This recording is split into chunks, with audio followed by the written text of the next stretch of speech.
Greetings, Earthlings, and welcome back to Podcastage. Today I am back with a review and a demo of the Daking Mic Pre 1, a preamp that is still made in the USA. This costs about $800. If you are interested, I will throw some links in the description down below. Also, I bought this with my own dollary dues. All of my recording settings will be listed in the doobly-doo as well as the description. And now let's talk about what comes in the box. What a shocker, you are going to get the preamp, you get the required power cable, and you get a tiny bit of documentation as well as measurements of your specific preamp. Then as far as the build quality, for the most part, this thing feels absolutely fantastic. It has an all-metal chassis. The dials are all nicely attached with great knurling on them, which make them very easy to grip and turn. The buttons all feel pretty decent, and when they are engaged, they are backlit. The XLR ports and the quarter-inch ports don't have any excessive wobble. However, the power cable port does have quite a bit of wobble, and it doesn't instill any amount of confidence. And if you care, this preamp is made in the USA. On the top of the preamp, you will find nothing. On the bottom, you will find nothing but the rubber feet. On the sides, you will find a logo for Daking Mic Pre 1. Then on the front, you have a very nice meter. You have a dial to adjust the variable high-pass filter from 10 Hz to 200 Hz, a gain dial which ranges from 25 to plus 70 decibels, a quarter-inch DI instrument input, a quarter-inch input selector, a phase inversion button, a minus 20 decibel pad, and a 48 volts phantom power button. On the rear, you will find the power input port, you have the XLR input, you have the XLR line output, and finally you have the quarter-inch line output. Then as far as the specs, I will have what I could find listed in the description down below as well as up on screen, and I will also include a still of the measurements of my specific preamp in case you want to pause and take a closer look. Now onto the frequency response of this thing. When I measured it, I found that you could get a very neutral and flat sound out of this if you're not driving it too hard, but as you drive the Pre a bit harder, I noticed a 1 to 1.5 dB roll-off above 10 kHz. Also, when the pad is engaged, I noticed another 1 to 1.5 dB roll-off, but this time in the low end below 100 Hz. Now, in order to really test out the Mic Pre 1, I have the Shure SM7B running directly into it. There is no Fethead, there is no Cloudlifter. The gain on the preamp is set at about 65 decibels, running line level into the 18i22nd gen, recording 24-bit 48 kilohertz, and that is what you've been listening to, but I will shut up so you can hear the noise floor.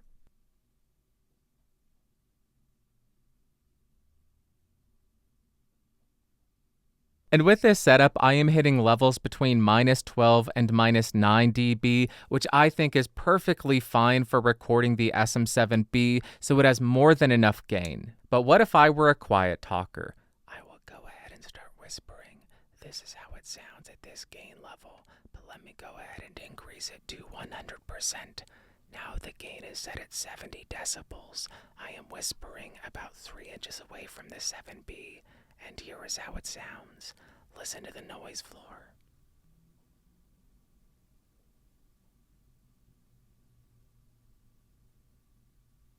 Now let's hear a quick comparison between the Mic Pre 1 and the preamps that are in the older Focusrite Scarlett 18i22nd gen. I have level matched them as close as I possibly can. The preamp on the 18i20 is at 100%. The preamp on the Mic Pre 1 is set at about 65 decibels. I am then running that into the 18i20, and I will have been switching back and forth between them so you can hear if there was any kind of tonal differences. But now let's see if there was any improvement or detriment to the noise floor.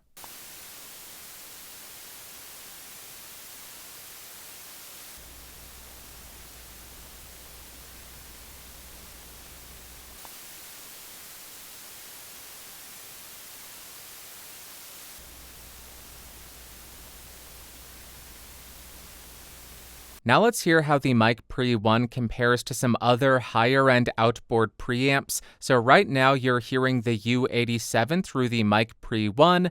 Gain is set at 35 dB, recording through the Universal Audio X8. And now you're hearing the U87 running through the Warm Audio WA73 EQ.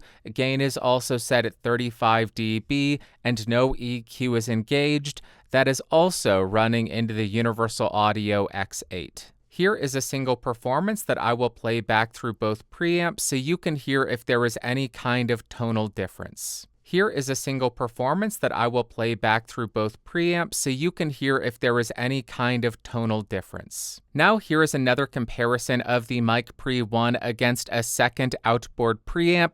This is just a quick demo on the Mic Pre 1 to function as a palette cleanser. And now I am running through the Universal Audio LA610 Mark II. Gain is set at +10 and level is set at around 2. The compressor and limiter is bypassed and no EQ is applied.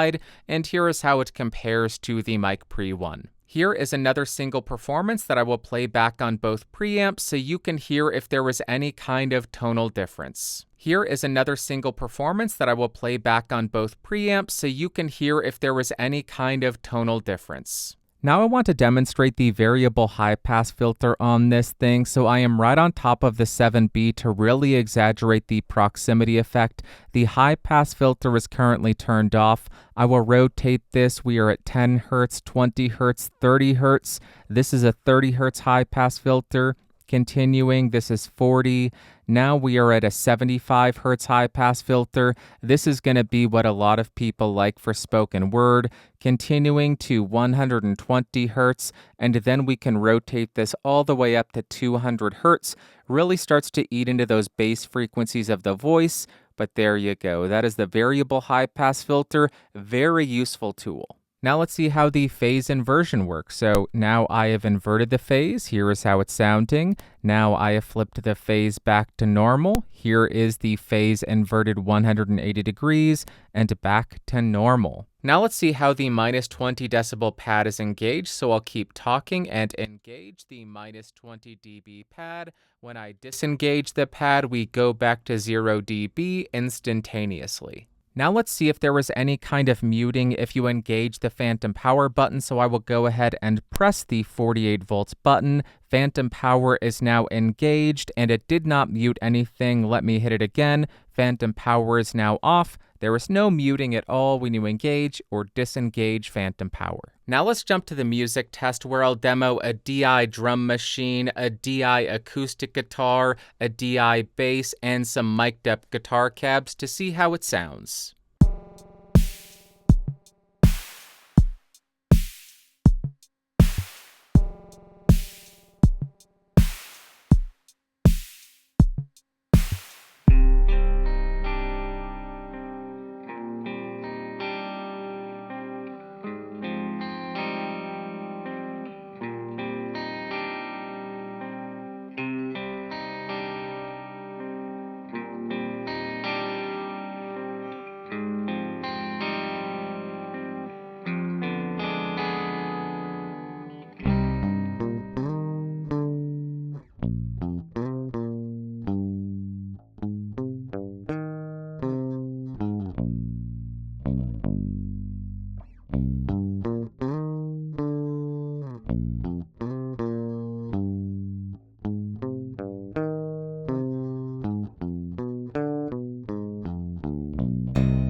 Alright, it's summary time, and this is a dedicated outboard preamp that has a ton of gain and a relatively good noise performance. But first up, let's talk about the pros, and number one is the 70 decibels of gain. That is just incredibly useful to have on tap.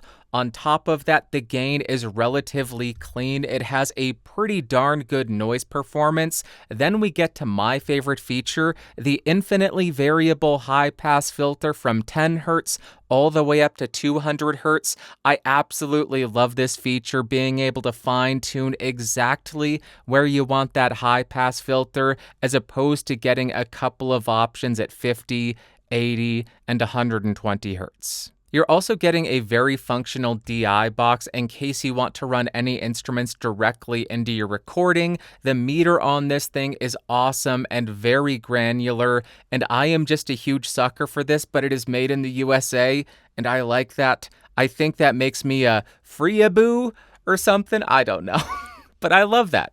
And then we get to the cons, and number one for me is the wobbliness of the power cable. I don't think that should be an issue at this price. For $800, every single connection should be much more solid and feel incredibly reliable, but that power cable feels like a point of failure, and it does not instill confidence. Next is more of a wish than a con, but I really wish this had an output control as well, so that I could drive the preamp hard and get a bit of distortion and ensure that the output was rolled back so I don't clip my A to D converter. And finally, this is more of an FYI than a con because I don't think it's terribly noticeable, but when the pad is engaged, I found a 1 to 1.5 dB roll-off below 100 Hz, so if you're looking for a perfectly ruler flat response, you really can't use the pad on this thing. So what do I think the Mic Pre 1 is bringing to the table? First off, I don't think this is a color box where you're meant to run stuff into to get a bunch of character and a bunch of distortion. Instead, I think it's meant to be just a transparent way to drive your sound sources. As far as the sound of this thing, I would classify it as a transparent and natural sounding preamp. I do think it handles low end a bit better than running directly into an audio interface. I just heard it sounding a bit fuller, a bit rounder, and a bit tighter, and it was mostly apparent on the kick drum. But as far as the features that this brings to the table, number one would be the 70 decibels of relatively clean gain. As far as the noise performance, I think it's slightly better than the 18i 22nd gen.